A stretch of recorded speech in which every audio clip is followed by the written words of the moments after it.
लक्ष्मी, भगवान कहते हैं कि लक्ष्मी, प्रथम अध्याय के महात्म का उत्तम उपाख्यान मैंने सुना दिया। अब अन्य अध्यायों के महात्म का श्रवण करो। दक्षिण दिशा में वेद वेदता ब्राह्मणों के पुरंदरपुर नामक नगर में श्रीमान देवशर्मा नामक एक विद्वान ब्राह्मण रहते थे। वे अतिथियों के पूजक, स्वाध्यायशील, वेद शास्त्रों के विशेषज्ञ, यज्ञों का अनुष्ठान करने वाले और तपस्वियों के सदा ही प्रिय थे। उन्होंने उत्तम द्रव्यों के द्वारा अग्नि में हवन करके दीर्घकाल तक देवताओं को तृप्त किया, किंतु उन धर्मात्मा ब्राह्मण को कभी सदा रहने वाली शांति न मिली। वे परम कल्याणमय तत्व का ज्ञान प्राप्त करने की इच्छा से प्रतिदिन प्रचुर सामग्रियों के द्वारा संत संकल्प वाले तपस्वियों की सेवा करने लगे। इस प्रकार शुभ आचरण करते हुए उन्हें बहुत समय बीत गया। तदंतर एक दिन पृथ्वी पर उनके समक्ष एक त्यागी महात्मा प्रकट हुए। वे पूर्ण अनुभवी, आकांक्षा रहित, नासिका के अग्रभाग पर दृष्टि रखने वाले तथा शांत चित्त थे। वे निरंतर परमात्मा के चिंतन में संलग्न होकर के वे सदा आनंद विभोर रहते थे। देवशर्मा ने उन नित्य संतुष्ट तपस्वी को शुद्ध भाव से प्रणाम किया। पूछा, महात्मन, मुझे शांतिमय स्थिति कैसे प्राप्त होगी? तब उन महात्मा ज्ञानी संत ने देवशर्मा को 100 ग्राम के निवासी मित्रवान का, जो बकरियों का चरवाहा था, परिचय दिया और कहा कि वही तुम्हें उपदेश देगा। यह सुनकर देवशर्मा ने महात्मा के चरणों की वंदना करके और समृद्धशाली 100 ग्राम में पहुँच करके उनके उत्तर भाग में एक विशाल वन देखा। उसी वन में नदी के किनारे एक शिला पर मित्रवान बैठा था। उसके नेत्र आनंद तिलकस निश्चल हो रहे थे। वह अपलक दृष्टि से देख रहा था और वह स्थान आपस का स्वाभाविक बैर छोड़ करके एकत्रित हुए परस्पर विरोधी जंतुओं से घिरा था। वहाँ उद्यान में मंद मंद वायु चल रही थी। मृगों के झुंड शांत भाव से बैठे थे और मित्रवान दया से भरी हुई आनंदमयी मनोहारिणी दृष्टि से पृथ्वी पर मानो अमृत छिड़क रहा था। इस रूप में उसे देख करके देवशर्मा का मन प्रसन्न हो गया। वे उत्सुक होकर के बड़ी विनय के साथ मित्रवान के पास गए। मित्रवान ने भी अपने मस्तक को किंचित नवा करके देवशर्मा का सत्कार किया। तदंतर विद्वान देवशर्मा अनन्य चित्त से मित्रवान के समीप गए और उनके ध्यान का समय समाप्त हो गया। उस समय उन्होंने अपनी मन की बात पूछी कि महाभाग, मैं आत्मा का ज्ञान प्राप्त करना चाहता हूँ। मेरे इस मनोरथ की पूर्ति के लिए मुझे किसी ऐसे उपाय के उपदेश कीजिए जिसके द्वारा सिद्धि प्राप्त हो चुकी है। देवशर्मा की बात सुनकर के मित्रवान ने एक क्षण तक कुछ विचार करके किया। उसके बाद इस प्रकार कहा कि विद्वान, एक समय की बात है, मैं वन के भीतर बकरियों की रक्षा कर रहा था। इतने में ही एक भयंकर व्याघ्र पर मेरी दृष्टि पड़ी, जो मानो सबको गिरफ्त लेना चाहता था। मैं मृत्यु से डरता था, इसलिए व्याघ्र को आते देखकर बकरियों के झुंड को आगे करके वहाँ से भाग चला। किंतु एक बकरी तुरंत ही सारा भय छोड़ करके नदी के किनारे उस बाघ के पास बेरोक टोक के चली गई। फिर तो व्याघ्र भी द्वेष छोड़ करके चुपचाप खड़ा हो गया। उसे इस अवस्था में देखकर बकरी बोली, व्याघ्र, तुम्हें तो अभिष्ट भोजन प्राप्त हुआ है। मेरे शरीर से मांस निकाल कर प्रेम पूर्वक खाओ ना।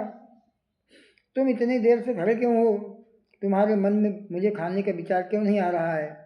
व्याघ्र बोला, बकरी, इस स्थान पर आते ही मेरे मन से द्वेष का भाव निकल गया। भूख प्यास मिट गई, इसलिए पास आने पर भी मैं तुझे खाना नहीं चाहता हूँ।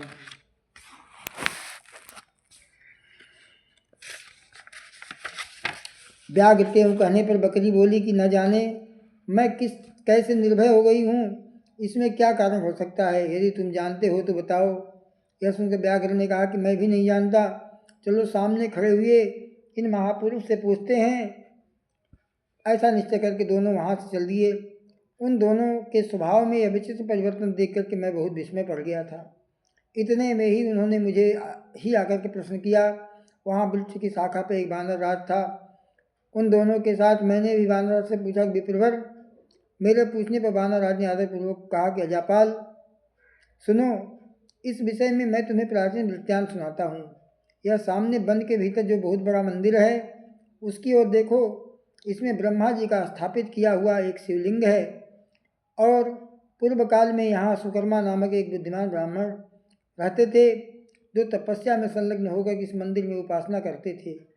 वे वन में से फूलों को संग्रह कर लाते और नदी के जल से पूजनीय भगवान शंकर को स्नान करा करके उन्हीं से उनकी पूजा किया करते थे। इस प्रकार आराधना का कार्य करते हुए सुकर्मा यहाँ निवास करते थे। बहुत समय के बाद उनके समीप किसी अतिथि का आगमन हुआ। सुकर्मा ने भोजन के लिए फल ला करके अतिथि को अर्पण किया। कहा, विद्वान, मैं केवल तत्व ज्ञान की इच्छा से भगवान शंकर की आराधना करता हूँ। आज इस आराधना का फल परिपक्व होकर मुझे मिल गया है, क्योंकि इस समय आप जैसे महापुरुष ने मुझ पर अनुग्रह किया है। सुकर्मा के वचन सुनकर के तपस्या के धनी महात्मा अतिथि को बड़ी प्रसन्नता हुई। उन्होंने एक शिलाखंड पर गीता का दूसरा अध्याय लिख दिया और ब्राह्मण को उसके पाठ एवं अभ्यास के लिए आज्ञा देते हैं। कहा, ब्राह्मण, इससे तुम्हारा आत्मज्ञान संबंधी मनोरथ अपने आप सफल हो जाएगा। क्यों कहकर वे बुद्धिमान तपस्वी सुकर्मा के सामने ही उनके देखते अंतर ध्यान हो गए। सुकर्मा विस्मित होकर उनके आदेश का अनुसार गीता के दूसरे अध्याय का अभ्यास करने लगे। तदनंतर दीर्घ काल के बाद अंतःकरण शुद्ध होकर के उन्हें आत्मज्ञान की प्राप्ति हुई। फिर वे जहाँ जहाँ गए वहाँ तपोवन शांत हो गया। उसमें शीत उष्ण राग द्वेष आदि की बाधाएं सब दूर हो गई। इतना ही नहीं, उन स्थानों में भूख प्यास का कष्ट भी जाता रहा और उस भय का सर्वथा भाव हो गया। यह सब द्वितीय अध्याय का जप का करने वाले सुकर्मा ब्राह्मण की तपस्या का ही प्रभाव समझो। मित्रमान कहता है, वानर राज के कहने पर मैं प्रसन्नतापूर्वक बकरी और बाघ के साथ उस मंदिर की ओर गया जहाँ शिलाखंड पे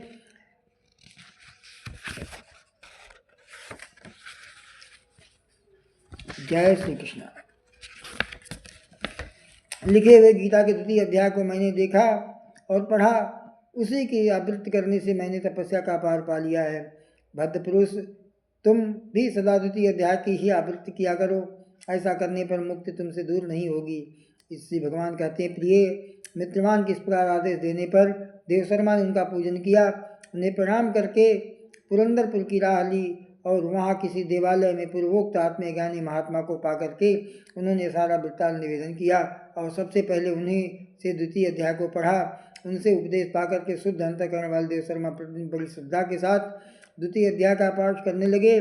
तब से उन्होंने अनबद्ध प्रसन्नता के योग्य परम पद को प्राप्त कर लिया। हे लक्ष्मी, यह द्वितीय अध्याय का उपाख्यान मैंने सुना दिया है। जय जय श्री कृष्ण। श्री परमात्मने नमः। ओम द्वितीयोऽध्याय। संजय उवाच। तं तथा कृपयाविष्टं सुपूर्णाकुलेक्षणं विषीदन्तमिदं वाक्यमुवाच मधुसूदनः। भगवान् उवाच, कुतस्ताकस्मलमिदं विषमे समुपस्थितम् अनार्यजुष्टमस्वर्गमकीर्तिकरमर्जुनः। क्लैब्यं माम् अस्मगमः पार्थ नैतत्त्वयुपपद्यते। शुद्धं हृदय दौर्बल्यं त्यक्तोत्तिष्ठ परन्तप। अर्जुन उवाच, कथं भीष्ममहं शङ्के द्रोणं च मधुसूदन। इषुभिः प्रीतियोत्स्यामि पूजार्हावरिशोधनम्।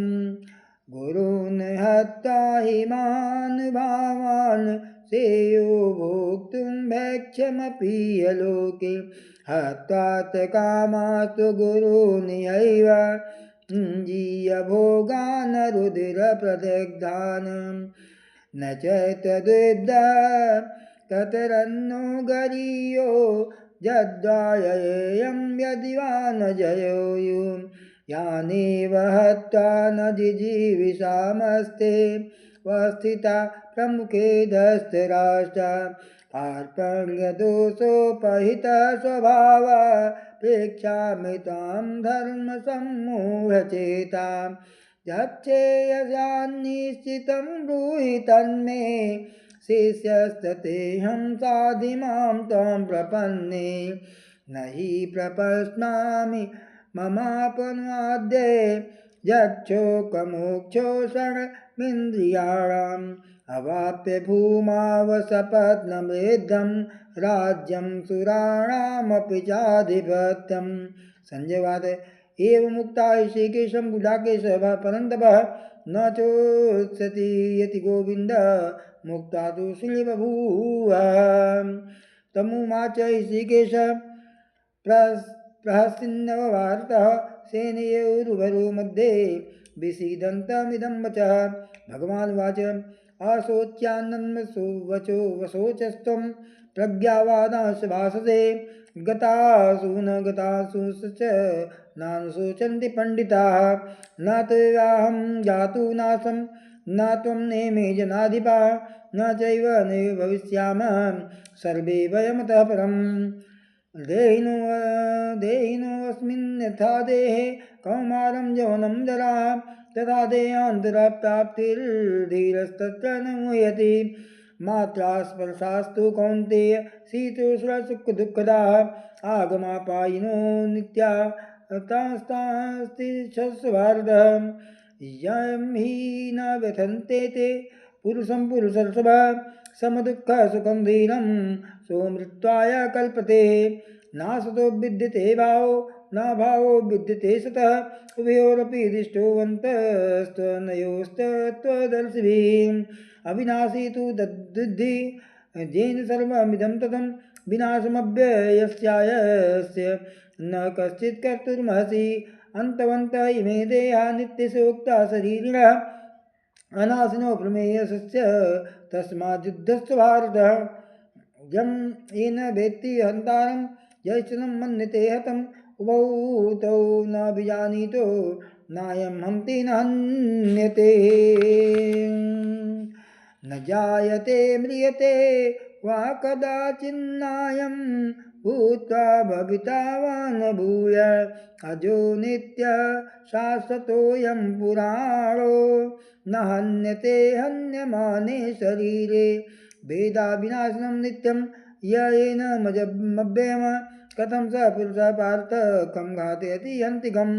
वासांसि जीर्णानि यथा विहाय नवानि गृह्णाति नरोपराणि तथा शरीराणि विहाय जीर्णान्य अन्यानि संयाति नमानि देहि।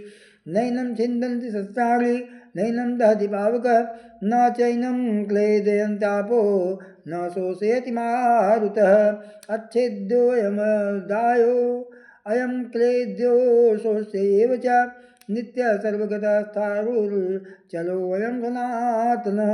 अव्यक्तोऽयमचिन्त्यो अयमविकार्यो वयमुच्यते तस्माद्देवं विदित्वेनं नानुशोचतुर्महसि। अथ चैनं नित्यजातं नित्यं वा मन्यते मृतं तथापि त्वं महाबाहो कैवं शोचितुर्महसि। जातस्य हि ध्रुवो मृत्युर्ध्रुवं जन्मामृतस्य च तस्मात् परिहार्यर्थे न त्वं शोचितुर्महसि। अव्यक्तादीनि भूतानि व्यक्तमध्यानि भारत अव्यक्तनिधनान्येव तत्त्वका परदेवना। आश्चर्यत्वत्प्रतिष्यति कश्चिदेनमाश्चर्यवदति तथैव चान्ये आश्चर्यवचैन्मन्यः श्रीणोति श्रुत्वाप्यनेनं वेदन चैव कश्चितः। देहि नित्यवधोऽयं देहे सर्वस्य भारत तस्मात् सर्वाणि भूतानि न त्वं शोचितुर्महसि। स्वधर्मं चावेक्ष्य न विकम्पितुर्महसि धर्म्यादियुद्धाश्रयो अन्तक्षत्रियस्य न विद्यते। यदिच्छया चोत्पन्नं स्वर्गद्वारमपावृतं सुखिनः क्षत्रियाः पार्थ लभन्ते युद्धमीदृशम्। अथ चेत् त्वमिमं धर्मं सङ्ग्रामं न करिष्यसि ततः स्वधर्मकीर्तिं च हित्वा पापमवाप्स्यसि। आकृतिं चापि भूतानि कथयिष्यन्ति तेभ्यां सम्भवावितस्य चाकीर्तिर्मरणादिति रच्यते। भयाद्रणादुपरतं मत्स्यन्ते तां महारथां येषां च त्वं बहुमतो भूत्वा यासश्लाघवम् अवाच्यवादांश्च बहून् वदिष्यन्ति तवाहिताः निन्दन्तस्तव सामर्थ्य ततो दुःखतरं न कुमः हतो वा प्राप्स्यसि स्वर्गं जित्वा वा भोक्ष्यसि महिमा तस्मादुत्तिष्ठ कौन्तेय बुद्धियुद्धाय कृतनिश्चयः सुखदुःखे समय कृत्वा लाभालाभौ जयाजयौ ततो युद्धाय युज्यस्व नैनं पापं वाप्स्यसि एषा ते विहिता साङ्ख्ये बुद्धिर्योगे त्विमां शृणु बुद्धिया युक्तो जया पार्थ कर्मबन्धं प्रयास्यसि नेहाभिक्रमनाशोऽस्ति प्रत्यवायो न विद्यते स्वल्पमप्यस्य धर्मस्य तायतो महतो मयात् व्यावासायात्मिका बुद्धि रेके गुरुनन्दन बहुशाखायान्ताश्च बुद्ध्यो व्यवसायिनाम जामिमां पुष्पितां वाचं प्रवदन्त्य विपश्चितः वेदवादरुता भारत नान्यदस्तीति वादिनः कामात्मानं स्वर्गपरा जन्म कर्म फलप्रदाम क्रियाविशेषबहुलां भोगैश्वर्यं गतिं प्रति भोगैश्वर्यप्रशस्तानां तयापहृच्छेत्सां व्यावासायात्मिका बुद्धिः समाधौ न विधीयते ते गुरुविषया वेदां ते निश्चैर्गुण्यो भवार्जुनः निर्द्वन्द्वो नित्यसत्त्वास्थो निर्योगक्षेमात्मवान् जावानर्थ उदयपान सर्वतः सम्प्लुतोदके तावन् सर्वेषु वेदेषु ब्राह्मणस्य बीजान्तः कर्मण्येवाधिकारस्ते मा फलेषु कदाचन मा कर्मफले दुर्भूर्मा तो सङ्गोत्सव कर्मणि योगस्थ कुरु कर्माणि सङ्गं त्यक्त्वा संजयः सिद्धे सिद्धयोः समो भूत्वा समत्वं योगुच्यते दूरेण यावनं कर्मं बुद्धियोगाधनञ्जयः बुद्धौ शरणमन्विच्छ कृपणाफले तव बुद्धियुक्तो न जहातीव उभे सुकृत दुष्कृते तस्माद्योगाय युजुष्व योगकर्मसु कौशलं कर्मज बुद्धियुक्ता हि फलं त्यक्त्वा मनीषिणः जन्मबन्धविनिर्मुक्ता पदं गच्छन्ति जनामयम् यदा ते मोहकल्यं बुद्धिर्व्यतिरिषति तथा गन्तासि निर्वेदं श्रोतव्यस्य श्रुतस्य च श्रुतिविप्रतिपन्ना ते यथा स्थास्यति निश्चला समाधावचला बुद्धिस्तदा योगं वाप्स्यसि अर्जुनवाच स्थितप्रज्ञस्य का भाषा समाधिस्तस्य केशव स्थितिः किं प्रभो प्रभासेत किमासीत व्रजेत् किमां भगवान् वाच प्रजाहाति कामा कामान् सर्वान् पार्थ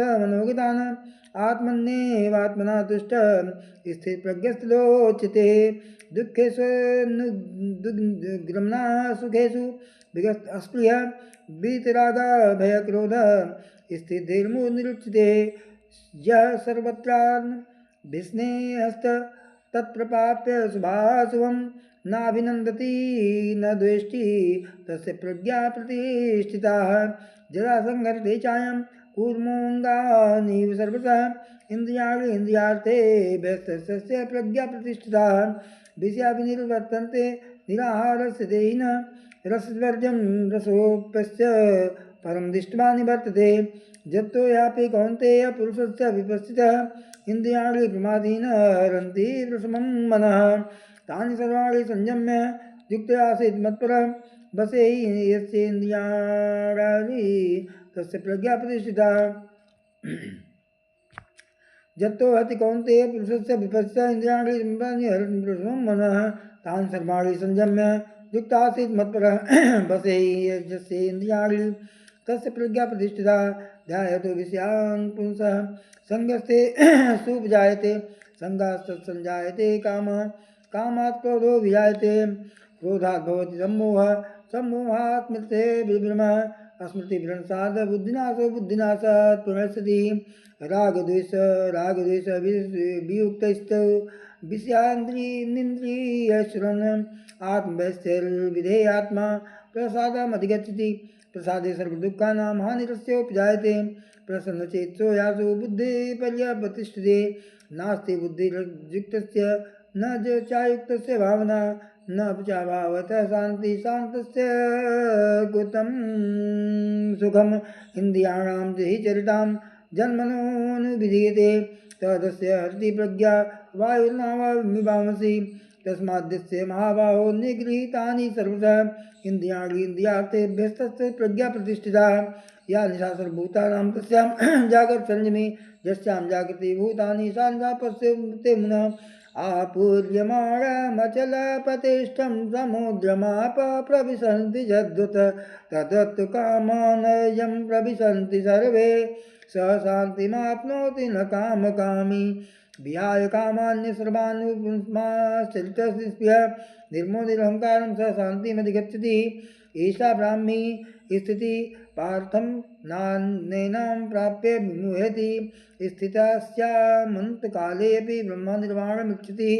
ॐ तत्सदिति श्रीमद्भगवद्गीता सूपनिषत्सु ब्रह्मविद्यायां योगशास्त्रे श्रीकृष्णसंवादे सांख्ययोगे नाम द्वितीयोऽध्यायः।